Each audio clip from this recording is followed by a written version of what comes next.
2925. What a day, what a day. 2925. Will this be the day that the Eagles fly? Or will this be the day that history is set by the Kansas City Chiefs winning 3 Super Bowls in a row? Well, hello, brothers and sisters. We are Black Men Declare, and we are chatting with you on this Super Bowl Sunday. And just want to hear a little bit from our entrepreneurs of the football game. And we do have as a special guest one of these brothers that lives and dies by the Philadelphia Eagles with us today, Dr. William Tell. And we're going to want to hear what his predictions may be for today. And also, we have a special analyst with us today as well, our analyst, Denmark Vesey, who has extraordinary insight and perspectives on this game as well. Again, I'm Jay Rogers, Mike Side, and we are Black Men Declare. Want to encourage you to go ahead and subscribe to the channel, smash that subscription button, and touch that notification so you'll know when we're on the next time. With Dr. Tell, you have your chance once again. You're back up. You're back up to make it happen, to stop history, or to get that one for the Eagles, one for Jalen. Now we know all of us got special love for the brothers, and all of us when we step back got special love for Kansas City too, because of not only what they've accomplished, but Andy Reid, and that's the coach that was giving brothers a chance, man, way back in the day. And so much love, man, to what we see going on right now. But we'll tell you hard a little bit about why you feel they're going to win this thing today. And then we're going to ask Denmark to come back and give his compare and contrast as well. Come on, my brother. Well, greetings to you, Dr. Rogers, and greetings to our sisters and brothers of Black Men Declare. We are so grateful and appreciative for spending this time. Before we get started, I want to wish one of the best running backs, Saquon Barkley, a happy 28th birthday today. Today is his 28th birthday. We are expecting great things and a great birthday gift in order for him to win. It would be even greater if he becomes the MVP of the Super Bowl. But again, when you look at the matchup, we are a totally different team than we were 2 years ago. When you look at the defense, they are some old Georgia dogs that they hunt very well. And I mean, literally, most of the team, the offense and defensive line, come from Georgia. And they just some fast young guys. And then again, as always, we got great wide receivers and A.J. Brown and Dallas Goedert, and then we got Hurts, who is just a premier quarterback at currently, and who is almost like a running back. So at all times, we usually have two decent running backs. So I just think with all that Kansas City has, I don't think they got exposed with the Buffalo game that they can't stop the run. So I think that's going to play to our strength. So I'm still predicting the Philadelphia Eagles to win 28-21. I think we're going to win by one touchdown towards the end. Peace to my brothers, my colleagues in this fight for truth, freedom, justice, and equality, man. I think I'm going with my heart on this one. Maybe not so much as really judging the game based off of Patrick Mahomes and Andy Reid's success. Because if you judge the game based off of their success and their ability to win, even when things look bleak, you would have to go with Andy Reid and Patrick Mahomes. But my heart says Jalen Hurts Saquon Barkley, the Eagles defense is going to show the world that they were ready. Jalen Hurts outplayed Patrick Mahomes in the first game. And I think today he was going to outplay Patrick Mahomes again. Every time that the media has said, well, this is Saquon Barkley's team, and it's looked like he's the leader, the coach lets Jalen Hurts off the string, and Jalen Hurts does something spectacular. And we got to know that this running game would not be as prolific if Jalen Hurts was not in that backfield, handing Hurts the ball. I mean, if Jalen Hurts wasn't in the backfield, handing Saquon Barkley the ball, that running game would not be the same. I see him pulling in it a few times, breaking off some great runs, getting some key first downs, and then hitting A.J. Brown for a long one down the field to win the game. So that's my prediction. The Eagles going to win it. I think it's still going to be a close game because we know the Chiefs are good at sticking around.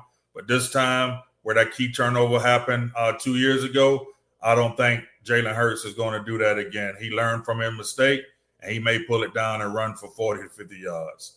Peace, family.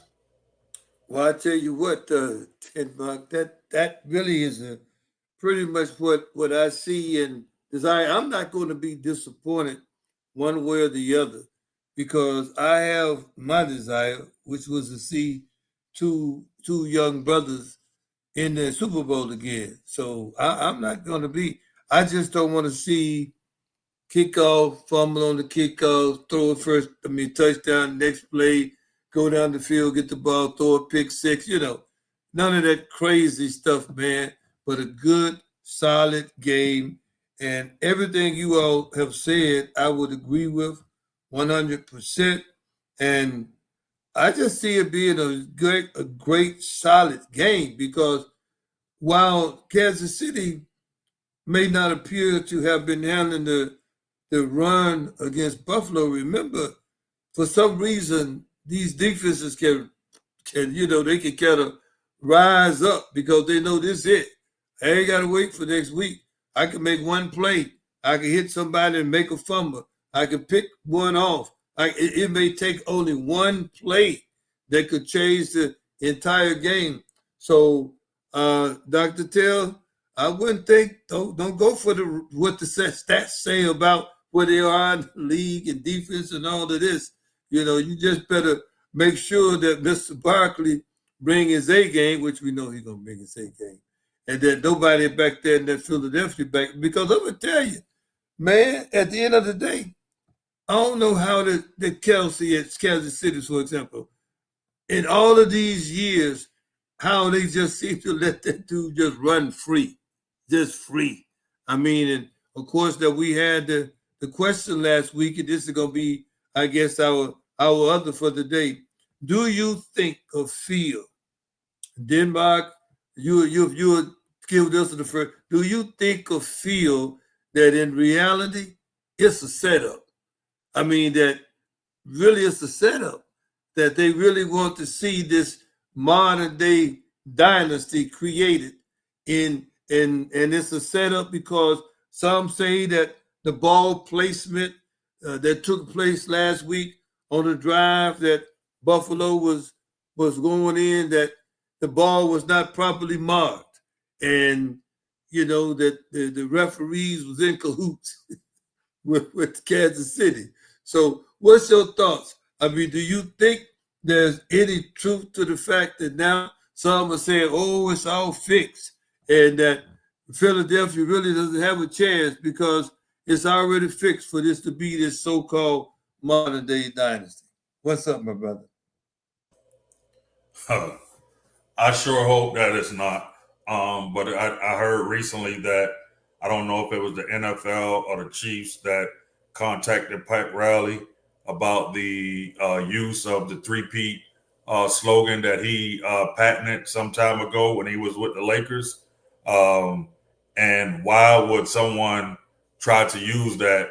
If it was the NFL, I don't remember. Maybe my brother William Tell has more insight on that. But if it was the NFL that requested this, then indeed there may be something in the milk that ain't clean. And we would know during the game, there'll be a few plays that we would see, like we always see, that is in Mahomes' favor or in the Chiefs' favor, where it seems like, there was a clear one, what it was, a week ago, 2 weeks ago, when they played, I believe, Houston, and they collided. The two defenders that collided. Mahomes was under the bottom. They didn't touch Mahomes, but somehow or another they got the flag, and it was a game changer. So we'll see those type of plays if indeed this is a setup. I'm praying that it's not, because I've actually, with the all of the young brother quarterbacks that's been in the game, I've actually fell in love with the game of football again.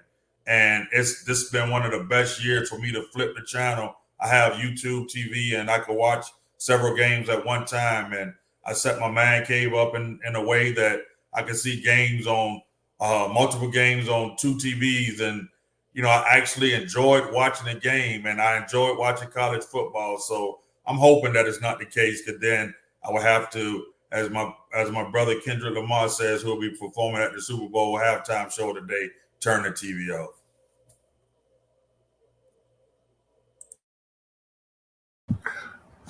Well, I would say I'm not sure if you know, Dr. Roger, but recently the NFL has fired several of the referees that have been referencing some of these Kansas City games, and they were saying that they've been making some really bad choices, some really bad calls. So I'm hoping and hoping also that this game is not a setup, that because of the fact that you have, and these refs, let me just say, have been known to party with some of the Kansas City Chiefs. So I hopefully that will make it more exciting. But you just really never know. The NFL is such a machine, and we understand that the bookies, everybody, they call a lot of the shots, but the NFL in itself is a great football, is a great game. They're trying to do things. I'm just hoping, as you both said, a great game.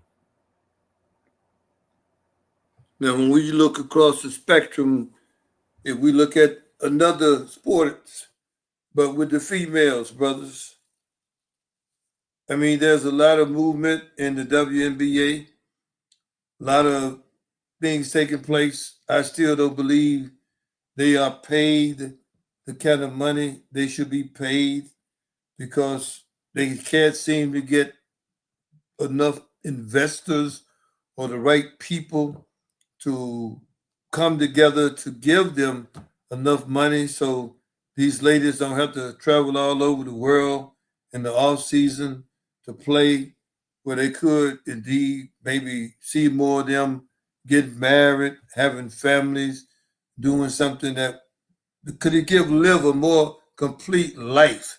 Because I think from my experience, if you go out there and you play real hard consistently for a number of years, takes a toll on, we know that, on your body. It takes a real toll on the body. But at the same time, I think there's a need to kind of de-emphasize uh, just total commitment to one thing and become, as best as possible, more balanced. Now, that's kind of a real brief perspective on how I see it. But the real question I really wanted to ask you brothers today, is that when you look at the women basketball, the WNBA, we just better want to ask you, is this what some people say increasing emphasis on gayness, on lesbianism? Is this increased emphasis in trying to put out front or put so much imagery on someone's personal preferences in terms of relationships? Is that perhaps what is keeping the WNBA from growing? Now, I know speculatively with just I would say anecdotal conversation and evidence. There are people that say that's what has kept it from growing or having that big check written. But what do you brothers think? Is that also a hindrance to the WNBA? This continual increase in emphasis on gay women. Yeah, I would definitely agree with that. I think that it is changing. I think that they have realized that they're going to have to change. That one, you have to play, you have to pay these players so that they don't go overseas, that they don't have to feel like they have to do all of this extra just in order to have a lifestyle, maintain a decent lifestyle. You know, if you have to play here for 6 months and then go to Russia or Yugoslavia or China or Italy for 6 months, and how that disturbs your family balance, I think a lot of people are realizing the only way to keep them here is that we have to pay. And we know that one of the ways that they get paid is by advertising dollars. So when you think about the Angela Reese and all of them, all they they they are now sex sales. Unfortunately, we are in a misogynist environment, and you see a lot of men who this year have really gotten into women's basketball because you see a lot of women now exposing skin, wearing nicer dresses, wearing bikinis. But that's the only way I think you're going to be able to really get them to really be able to make the money that they really deserve. This is a tough question, man, because I have a biasness towards the WNBA women basketball because it's something that I've been involved in for the past 14 years, coaching young ladies. And so it's tough. It's tough because even in the youth arena, you see a lot of girls that are playing basketball that is consider themselves lesbians, and it's tough. It's tough no matter how much you want to talk to them or to try to steer on what we believe is a straight path.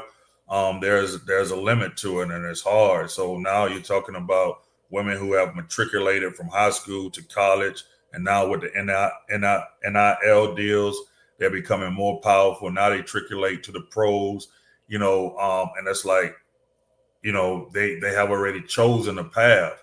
However, I think the WNBA, something they did, I think started 2 years, maybe 3 years ago, they started showing the young ladies come into the arena and they show them dressed. They show them dressed in nice images. Some of them still have that thuggish or boyish look, but I started to pick up on the ones who were actually dressing like women.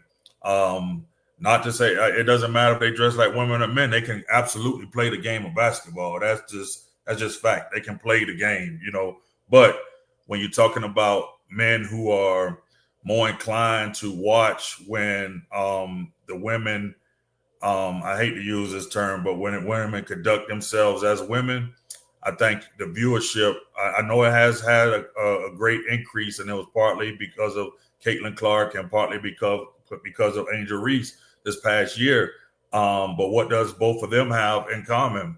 Angel Reese is definitely a Barbie. She dresses the part. She tries to act the part, and so it's bringing that women vibe. And Clark, she has a boyfriend. She's not a lesbian. So according to everything I read, so that helps. So, focusing on the Skylar Diggins of the world, focusing on some of those players who presents a better image for women, I think would be great for the NBA and will continue to increase their viewership and the dollars that they're getting paid. Man, you brothers, that's beautiful analysis and assessment because think about it. I mean, the NBA at one time, I think there was young man that's theoretically confessed that he was homosexual. But you don't see, at least I'm not aware of it, the NBA making some public announcement that we accept all players regardless of their sexual orientation and this and that. I don't, and we all know there's some in there, but I don't see them uh, promoting it, right? Uh, you just, I guess what I struggle with, and this will be our last one, but I do struggle with trying to maintain an empathy for people that have made decisions about their personal whatever, men or women. And I don't know how, what else they would want from us other than respect, right? Because I believe everybody deserves to do whatever they want to do. You have free will. God gives us free will because God don't want no what? Robots. We talking about all of this AI stuff right now, but God didn't trade. He didn't make us, create us, whatever you want to call it, to be robots. He said he gonna give us our own free will.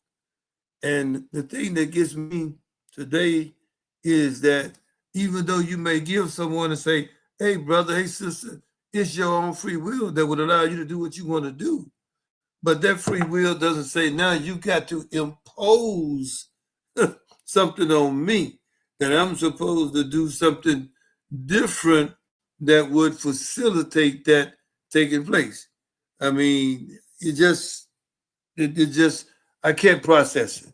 So maybe you brothers can help me process it as to why it is that we have to, in all of this alphabet era we're in, that we just can't say, hey, every person got their own free will, do what you want to do, but you don't have to cause me to have to come around and raise flags for that cause. But I can respect you, I can love you, I can live around you, I can work with you, I can do all of that because guess what? If you was even heterosexual, we ain't gonna be getting in the bedroom together. So, Dr. Taylor, what's your thoughts on that, my brother? There's two thoughts. One is that for mankind and for man's thinking, it seems like we always have to put people in boxes or categories, and that's the way it's simpler and easier for us to deal with people when we put them in categories. It goes on in music, it goes on in races, it goes on in other cultures, and one of the things that you see now is that for a long time people was like, okay, I'm in this box, you in that box, and that's the way we're going to be, and we're going to stay within our boxes. Um, when you look at the Word of God and God's Word, He deals with all of us, either as His children or not His children.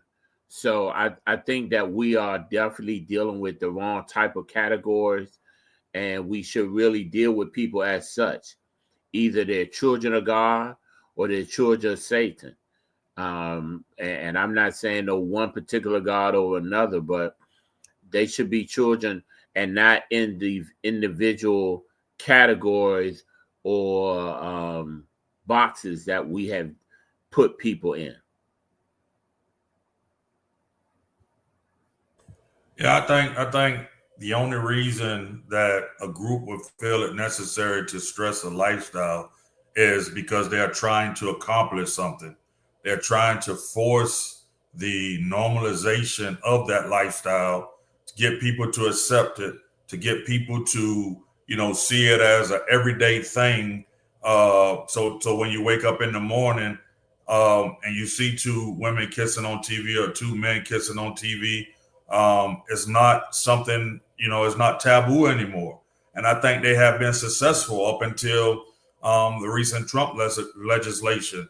And so they lump their struggle with civil rights and with the black movement.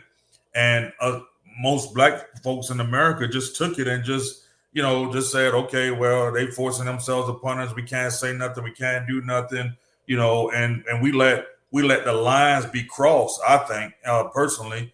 But Trump came out and said, no, there's two agendas. There's this, there's that. And I think some of this attacking of so-called attacking blackness and things that we have, it's our own fault by allowing other organizations or other communities to force themselves into our suffering, into our plight here in America, and this is one of them. I don't think it's necessary to force. If that's your lifestyle, okay, fine. You don't have to tell me. I don't have to know. Go on about your business. I go on about mine. But whenever you see it being forced down your throat, then there absolutely is an agenda. And what I think we should do as Black people is learn. Okay, see how they shoved it down our throat? We have to start doing the same thing with blackness, with anti-blackness. We have to shove it down their throat. I don't care how many times they say you're playing a race car, keep shoving it down their throat. So there's some lessons in this. There's definitely some lessons in this that we can learn from. That's so true, my brother. Oh my goodness, you brought me back to some memories of the past, man. And I was some kind of way asked to make some comments at this company function one night, room of about 200 people, and I think it was like 4 or 5 of us brothers in the room, and I got up and I started talking and said something along the line. My God, there's a whole lot of white folks around here, and of course they started laughing and everything. I was saying, I'm glad I'm up north now and not down south, because my goodness, when I was down there, if you was around this many white folks, you need to be running. And so I got them all kind of laughing or whatever. And then and this was in like the late 80s, early 90s, then, because part of my program then, I was supposed to be taking a conversation on diversity, because it wasn't called DEI then. It was called just diversity. And then it emerged to this DEI thing. But I tell you, brothers, we have to continue, as Denmark has said, is talking, jamming it, slamming it, all of that consistently, constantly. We're up against a serious predictive programming we got to understand, man. When people say, well, aren't we just all alike? No, man, that spiritual and mental DNA of what we came from, it's just, we got to keep some of it and we got to lose some of it, right? Because let me tell you, this is Black History Month. And I was taken back, brothers, if you get a chance before the month over, maybe you already did it recently. I hadn't gone back to it for a minute. And I went back and I was looking at the series on the immigrations, from the South to the North, the one that's narrated by Lou Gates, right? Man, our people, brothers, let me tell you something. Our people, man, we come from seriously strong people. And we got to regain that. And you know what made them so seriously strong was the fact that nothing was handed out to them. Nothing was laid out. And we went along and we were like, we don't want them to have to go through what we went through. And during the way, something happened. That drive, that determination. What happened? That just, we'll have to come back on one of these shows and talk about that. What happened? Did we destroy something that was from our ancestors, that drive, that determination, that resiliency? And we know when those people did their first migration up to the north, and then their second migration, after the Second World War as well, which was the largest one, and now third migration of those that's coming back, to the South. And there's a book, my brother, I keep it on my shelf here somewhere, for the blood. It talks about going back, South, and the benefits now. if you can make that move. So, brothers, it's been nice. But any final comments on whatever's on your heart today? Then we're gonna shut it down. There is currently on Fox News a interview with Donald Trump and 47, and I'm going to definitely go and look at it, and I would tell everybody else, in order to know how to fight your enemy, you have to know your enemy. Mm-hmm. You can't fight against something that you're fearful of. That's right. So get to know what they're doing, and then get to understand what they're doing. And then you can better strategize and position yourself. Live in faith and not fear. Live educated because knowledge is power. Blessings to you all. My brothers, lately I've been on this path of first trying to find out some of the mistakes we made of the past and how we can move forward. I've been listening to a lot of thought leaders, different ideologies in the Black community, from the far right conservatives to the far left liberals, just trying to find where is that balance, where is that commonality that we can say, you know what, we got an issue right now. They're attacking everything Black. Our grandchildren, our children, our grandchildren, great grandchildren are in for a world of trouble. What path can we take, and how can we not fall victim to some of the things that we did in the past? I'm convinced that this time around we have to have leaders from all Black communities involved. It can't be the same as the 60s, where 90% of the movement was led by Christian pastors and pastors of a certain thought process. It's going to take every idea that Black people have to get us in a better situation. I think that is the only path. I don't care if they're Muslim. I don't care if they're Jew. I don't care if they're agnostic. I don't care if they're gay. I don't care if they're straight. I don't care if they're scientists. I don't care if they're technologists. We need everybody seated at this table and a respect for everybody's whatever, and to come up with this path to free our people from the grips of the enemy. Peace, family. Brother, that's powerful. That make me want to leave this show with this one statement from James Cone, wrote the book Speaking the Truth. And so in his part one, just read this one paragraph. It said, from the time of slavery, Black reflections on the Christian faith have emphasized the ideal of liberation as the heart of the gospel of Jesus.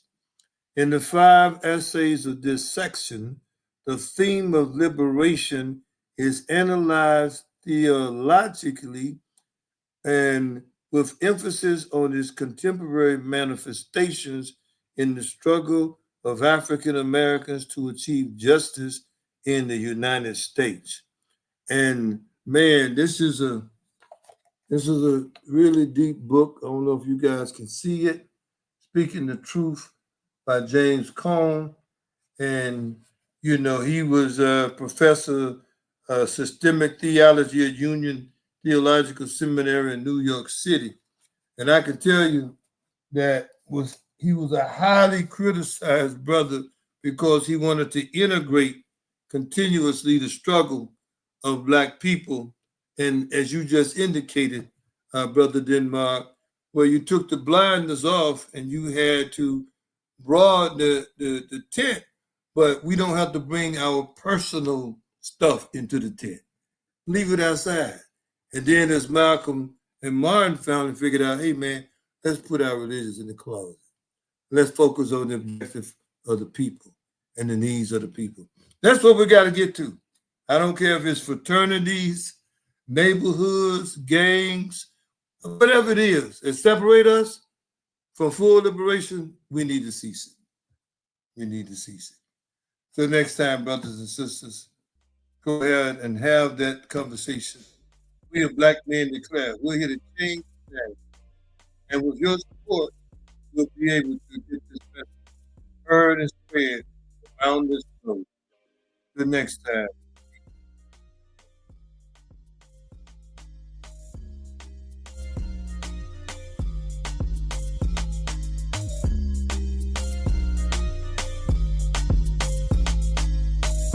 Come on, Willie J.